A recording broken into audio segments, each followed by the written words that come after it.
guys, and thank you so much for tuning in. So if this is your first time here viewing me, my name is Natalie. I am in all things girly. I love fashion, I love makeup, non-toxic only, toxic free, natural lifestyle, although I'm not a purist. And I just want to talk about some of the makeups that I've been using, some of these makeup brands I've been really using consistently for years. And if you follow me on Instagram, you'll notice that I only tag or share those brands because I've been gravitating around Vapour Beauty, Alima Pure, 100% Pure, and Hynt Beauty for years. It's only recently that I ventured out a little bit. And the main reason I ventured out is because I had heard so many great things about it, about the brand, and I'm talking about Plain Jane Beauty. So I didn't have a primer, so I really wanted one. One of my very good friends has a YouTube channel, had reviewed the brand, and I knew that I wanted to try it, although I'm very happy with my core here. So what I thought would be fun, today is a very important day for everyone in the world, right? December 31st. Very important day for me. I'm finalizing the last touches on my blog. I am launching tomorrow morning, so I'm very excited about that. As if I needed to have more on my plate. Right now, between YouTube, Instagram, now I'm studying the blog. So that's a lot on my plate right now. But be patient with me. Remember, I have a day job. This is not my full-time job, but I enjoy doing this very much. So I'm going to do a simple, very simple makeup look, a little bit festive because today is December 31st. We're going to take some pictures in a little while, and for later I'll be able to retouch a little bit, and I should be all set for tonight. So like I said, I am not a makeup guru, but feel free if you have any questions. I'm just going to do my makeup. I may go a little fast on this part, but I'll just let you know right now. So as a concealer, I'm going to be using Vapour Organic. I love this brand. Like I said, this is part of my core. Vapour Beauty, Hynt Beauty. I'm just showing you the brush, but Hynt Beauty. Those are my core. I have Alima Pure, which has like beautiful color. I don't know if you can see it, but beautiful color, beautiful pigment. And what I love about these brands, well, before I start applying my makeup, I don't know that I can I don't know that I can do all of these things at the multitask that way. This is the liner from 100% Pure. This is the mascara from 100% Pure. I love the smell of the mascara. It smells so good. It smells like you could eat it, really. So one of the things that I love about these brands, they've been around for a very long time, at least 7 years. I know I've been using them for at least 7 years. And they have a wide range of colors. So regardless of your skin tone, when you think of Hynt Beauty, when you think of Vapour Beauty, when you think of Alima Pure has such an extraordinary range or palette when it comes to colors. I think right now there is this whole big trend towards having colors for expanding palettes, so to fit every woman. But there are brands out there that have been doing that for way longer than all of these new brands. And not only these brands have been doing this for longer, they're also non-toxic. So, I mean, when it comes to choosing, I think it's worth thinking about. It's definitely worth thinking about. But anyway, let me get on with the makeup, and then maybe I'll talk a little bit more afterwards. But I hope you'll enjoy.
So I am almost done. I am going to put a little bit of mascara on, and I'm going to do my lips. Very, very simple lip, neutral. If you have any recommendations for me as far as the eyebrows, I think the only product that I'm using that would not be considered non-toxic is the e.l.f. Pencil. So if you have any recommendations for me, that would be great. You can leave that in the comment section. That would really be awesome. And for the lips, so I tend to keep this fairly simple. It's just really something that kind of works for me. I'm wondering, what do you think? Oh, it works for me. This, I love this one too. So I've been using, I mean, these are almost on all of my pictures. This is what I'll be wearing. Maybe I'm gonna wear a little bit. I'm gonna mix the two. So really, you can use this for, you know, I use it as an eyeshadow on the cheeks, on the lips. Just a wonderful.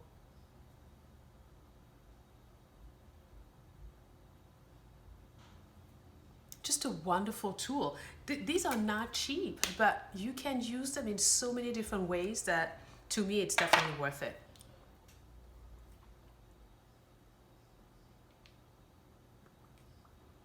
Yeah. So that's it. That's the look. And honestly, this is way more makeup than I would usually wear. Way more makeup than I would usually wear. But I think that for today, you know, a day like December 31st calls for a little bit more makeup. So I hope you enjoyed this tutorial. Feel free to leave comments if there's anything you'd like to see on this channel. I know that many years ago, some of you were asking about specific makeups for me to try on and to maybe showcase on my channel. And at the time, I'll be honest, I was completely broke. The idea of going and now purchasing more makeup was very daunting to me. But now I would love to do that for you. If there's any makeup brand, granted that they're a non-toxic product, I will definitely try those out for you. I hope you enjoyed the video. This was a quick and easy look. I am getting ready to take some pictures soon. If you're not following on me, if you're not, I'm like, I almost broke the mirror. I don't want to start 2020 with a broken mirror. But if you follow me, you're not following me on Instagram yet, you should definitely check me out on Instagram. As I mentioned earlier, 5 times a week, I post in my Insta stories an outfit of the day, and I absolutely love doing that. And I'm going to continue to do that as long as I can. I want to thank you for watching this long. I want to thank you for subscribing and liking this video. I want to thank you for all my subscribers, really. This has been an amazing year, and I am looking forward to what 2020 has in store for me, for you, for us. Bye.